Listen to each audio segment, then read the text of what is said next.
Good afternoon, everybody. I am super excited to be coming to you on another Monday. I was going to say Monday morning, but it's Monday afternoon in Melbourne.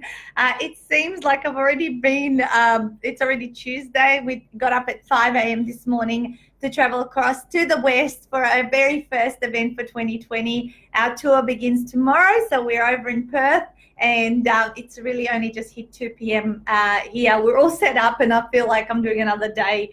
It always feels like the first day is till 1 o'clock, and the second day is till the end of the day, and then we've got our event here. So we're all set up downstairs. Everything's organized, and we're going to enjoy the rest of the afternoon and doing all the normal Monday things. So part of my Monday routine is to bring you my live with Nat, and today coming a bit later than 9 a.m. Melbourne time. I actually thought about content. I had time to think about it rather than last minute in the shower.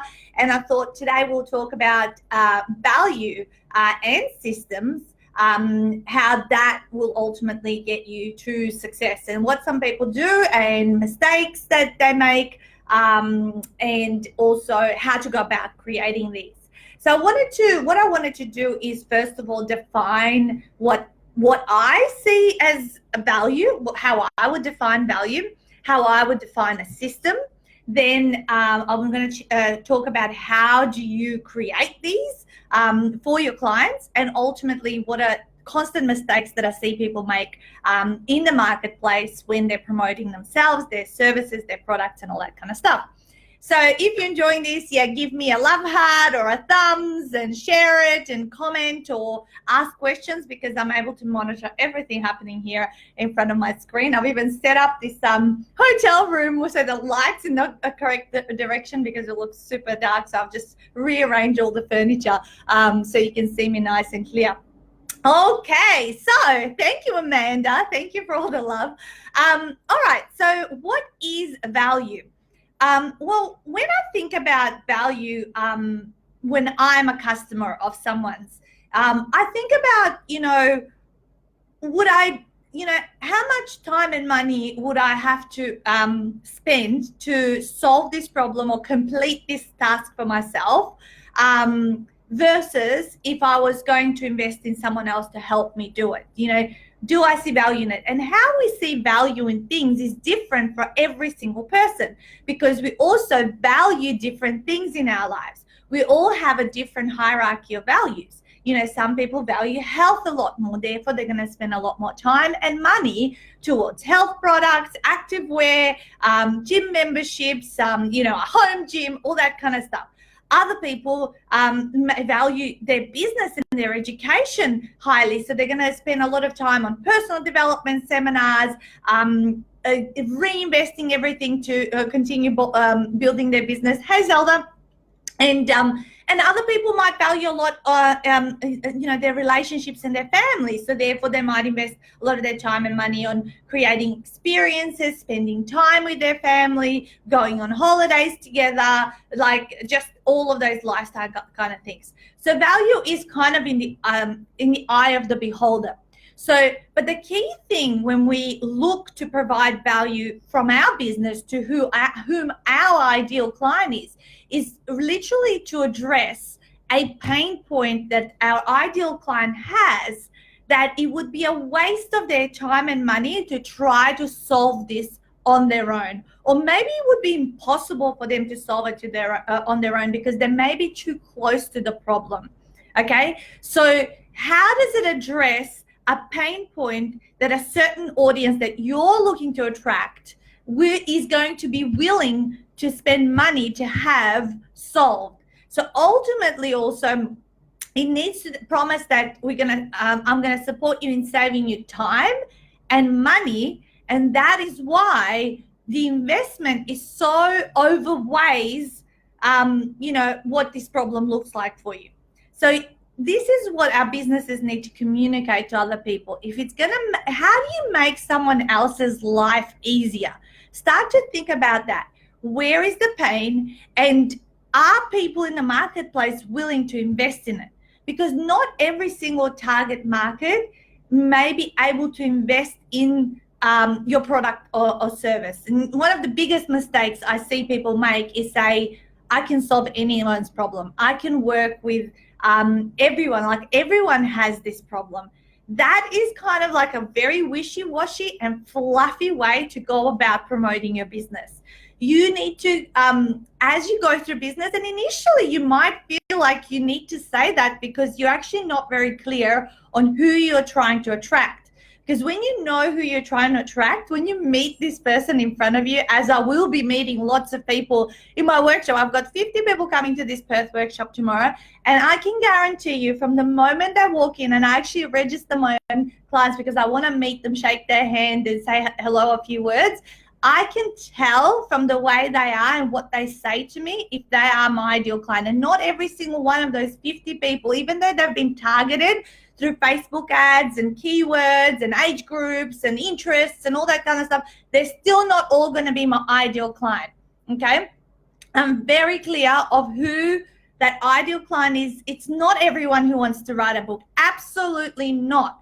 It's not those people who just want to get rich from selling books. I don't want those. I want people who want to think big. They want to think leverage. They actually want to know, how can I make a shitload of money without selling a single copy of my book? That's the people I'm looking for, because I know for a fact the money is not in the book. I know that the money is in the leverage, in the speaking, in the opportunities, in the authority level that it gives you, and the nurturing and the relationship, the trust, the familiarity that it builds to then get people to actually pay you to solve their problem. Because purely from a book, you ain't going to solve their problem. They need to do more deeper work.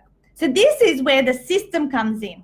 So what I love about books is that this is the first place where you will be communicating or delivering or explaining a system of solving a particular problem. And this is why in my workshops and with my clients, I'm recommending 12 steps, 12 chapters. Why? Because a system has a start and an end, and usually comes in a step-by-step, a formula, and it's something that can be replicated time and time again to get the same result for different people, right?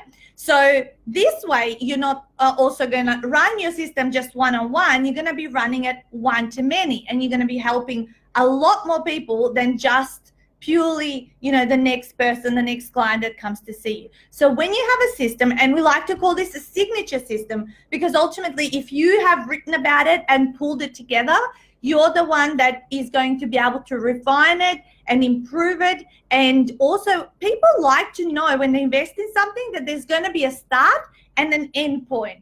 They don't want the feeling of, oh, this is never going to end. There's just like a never-ending date. Oh, we can keep going. We can just coach you. I can coach you. I don't know how long it's going to be for.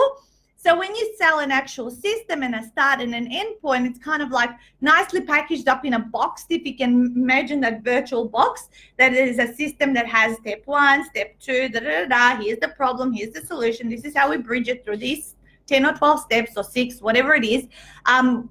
It is the thing that's going to provide shortcuts, that's going to save people time, and you are going to keep working on it to better it and improve it. What my system was at retreat number 1 for Ultimate 48-Hour Author, and what it is now at retreat 28, it's been kind of rehashed and reworked and improved and made faster and better and more streamlined. There's more templates, there's more resources. There's so much more value, again, adding into it. And therefore, what it also lends itself to increasing your price. And of course, with more results on the board, you have more credibility, and you find it a lot easier to enlist and enroll new clients. Value, back to value. Now, value is not a calculation. Value is a feeling, okay? What does someone feel like? How have you made them feel? What's the experience that they have had with you? What is it that you do that other people don't do? And how do you provide the most delightful customer service? How do your clients feel? Do your clients feel like they're the only client that you have on your books? Yeah? How do you end up creating such a feeling within your business? Yeah, let me see something. What else I'll put in here? Yeah, so just a couple. I just want to read out some of my dot points. So value addresses a pain point. solves a problem people are willing to invest in. You end up giving people a lot more than what they pay for. So you stack the value through bundling and packaging and continuing to support. You provide an experience, a feeling. It's a feeling, not a calculation. It saves people time or money. And also really important in value when you're providing is how do you create the support and the community around what you do. How do you get people to be within the same like-minded space with people who are doing something similar, or they're on a similar journey as each other? It's really, really important. I think the feeling of community and people solving a problem together can bring in that extra level of accountability and support that you alone cannot just give. So do I provide a certain level of accountability and support, but there's only one of me, and there's 500 of my authors in my author family, right? But if I them together, someone posts a question or in a group or whatever it is, and there's 10 other people who go and answer stuff, all of a sudden the value stacks from that supporting community of people who've already perhaps solved that problem or know a bit about, how they can solve it. System. So a system, remember, has steps. It can be replicated one to many. You do need to improve it over time to make it better, faster, and easier for people to use. It does provide shortcuts. So everything that you put in your system should be a shortcut that other people haven't worked out how to do yet. But because you have the ability of hindsight, or you've been through it yourself, that's how you can give people the shortcuts and make it a lot faster for them. And remember, it's got a start and a finish point. Okay, tell me if this is valuable for you guys, because I'm hoping that I am adding value so that you can reverse engineer, which is that we're about to get into reverse engineering your system. So how do you create value in a system? Okay, so you first of all, if you don't have, say, life experience, or you haven't solved the problem for yourself and figured out shortcuts, and you haven't got the benefit of hindsight, you know how you start? You start to read and study something that you love and have an interest in, and you read everything on that.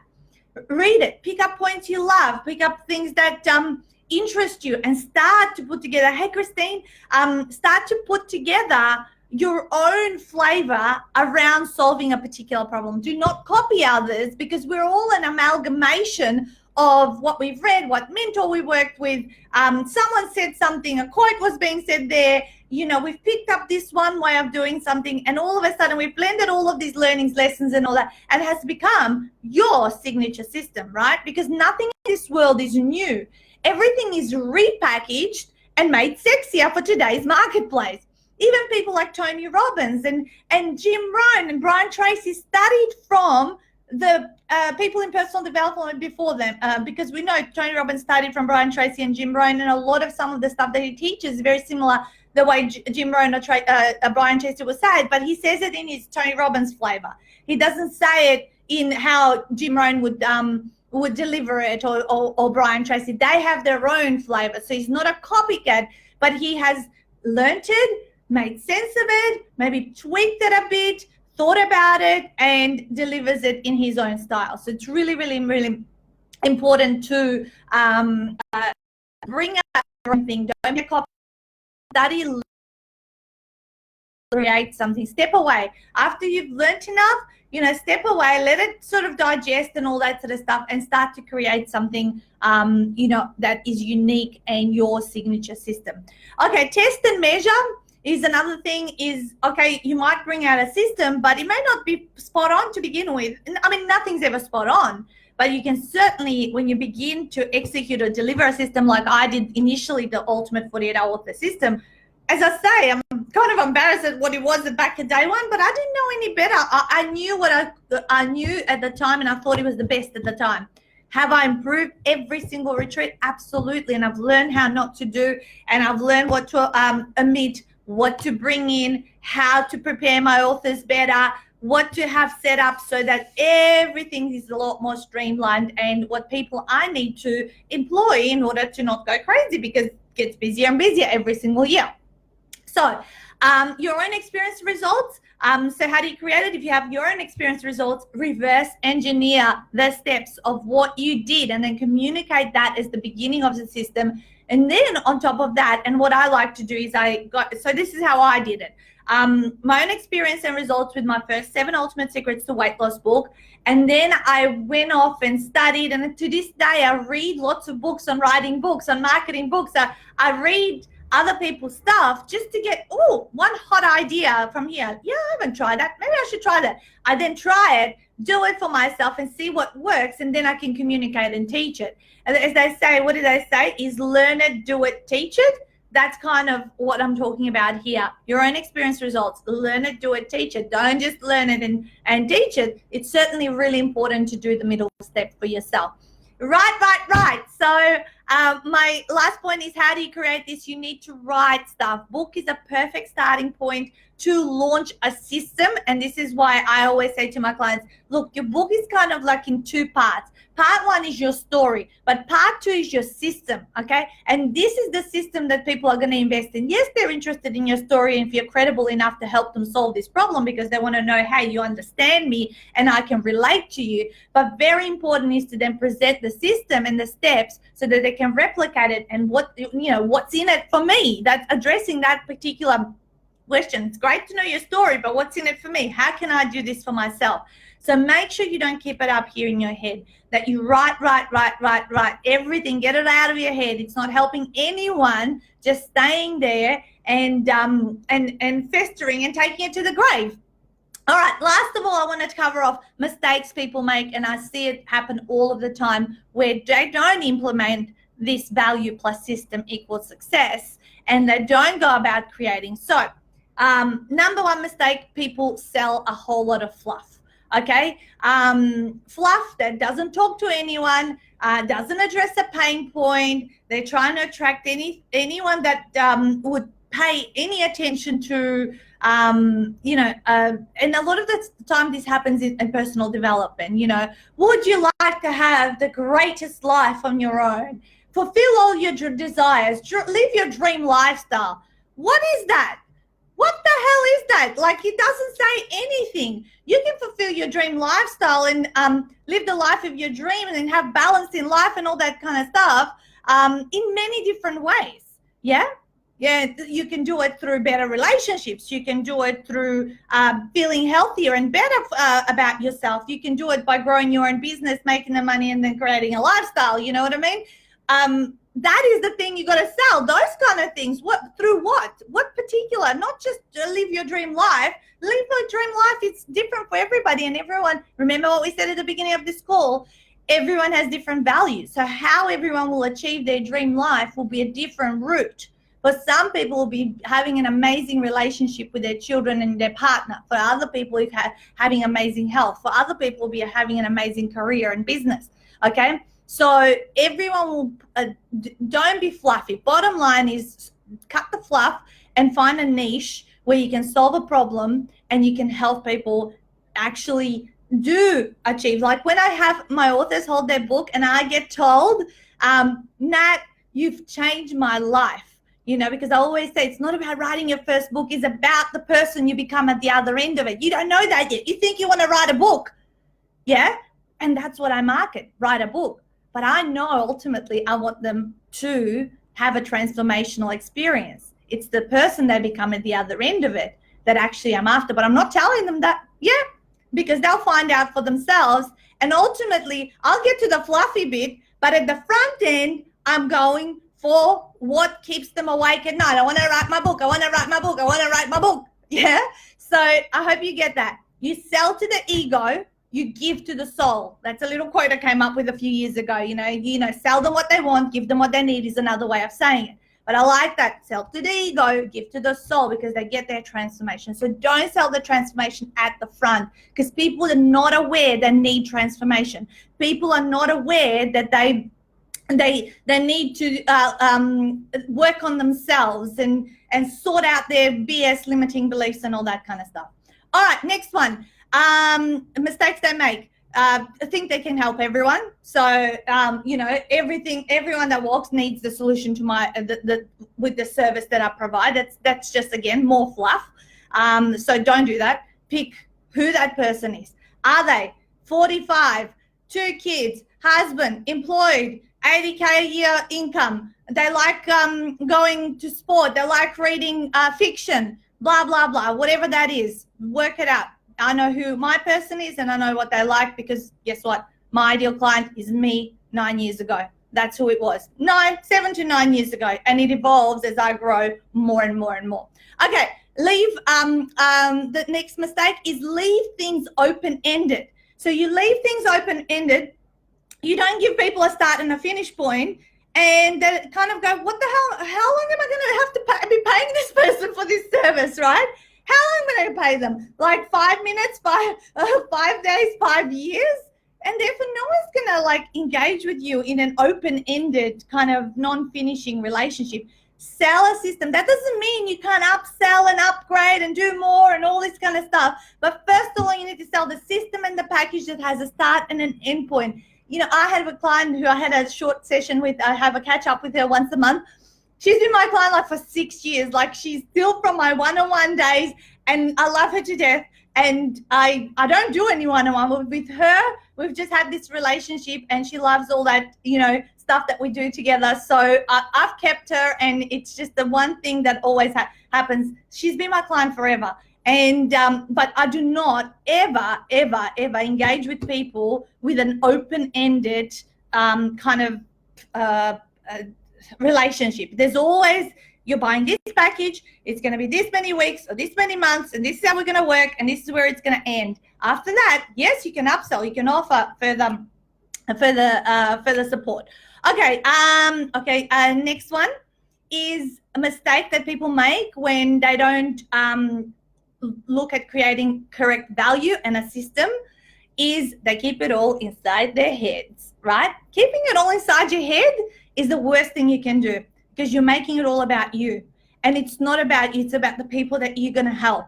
Okay, so keeping it all inside your head and saying it's too hard to write a book, it's too hard to create a program, oh, it takes too much work, I'm too busy with clients, I'm too busy growing my business. Well, you know what, you're going to be busy and you're not going to have the lifestyle or the life dream that you signed up to be a business owner, and to create the freedom that you actually started your business to create. If you keep it all in your head and you don't create systems and you don't actually package yourself up, people are going to miss out. So you're going to help less people than you can possibly help, because one-on-one, it's so limited. It's exhausting, you guys.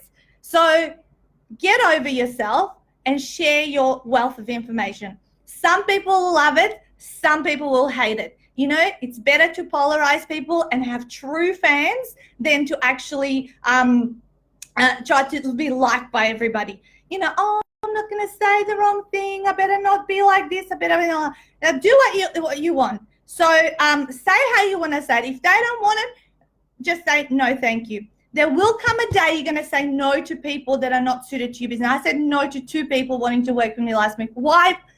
Because they were not my people. I recognized them. Because they were just messy and came with me with half a job done. And I'm like, no, I'm not working with this. This is going to be way more work than if I help 5 of my ideal clients. So why would you do that? Don't waste your time, because you want to focus on, the dream clients. You want to search for them. And I swear to God, use your freaking diary that I created and says dream client description.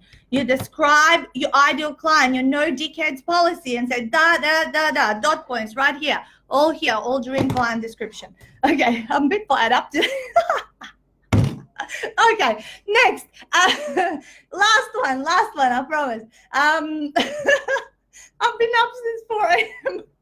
Okay, the last mistake people make is they try to do it all alone. So trying to do it all alone is a recipe for going to the grave nice and early. Okay, so don't do it all alone. I know it's scary as shit putting someone on to help you, a virtual assistant, a personal assistant, hiring someone to help you with your marketing, all that kind of stuff. So please, please, please, one person at a time, one person to help with this, one person, and just get used to that level of having stuff and outsourcing. Get a cleaner for your house when you can, not too early. I did that too early, and it's like, come on, I need to reinvest in my business. Keep cleaning your house. Come back to the cleaner later on. So over time, you just get used to it, but don't do it on your own, because you'll become overwhelmed. It's not going to be worth it, and you'll just go get a job. Oh, that's me, guys, for Monday morning. Hang on, Monday afternoon. I hope you've enjoyed this live with Nat. I know I got a little bit fired up. Tell me what your aha moments were, and I'm going to come back to you next week. I'll tell you, I already planned on my flight what I was going to talk about next Monday. Okay, 90% of what you do should be for free will be the topic for next Monday. We're going to talk about goodwill marketing. Boom, I'm out of here. I got to go and chill out for a bit. Bye, guys. Smash it out.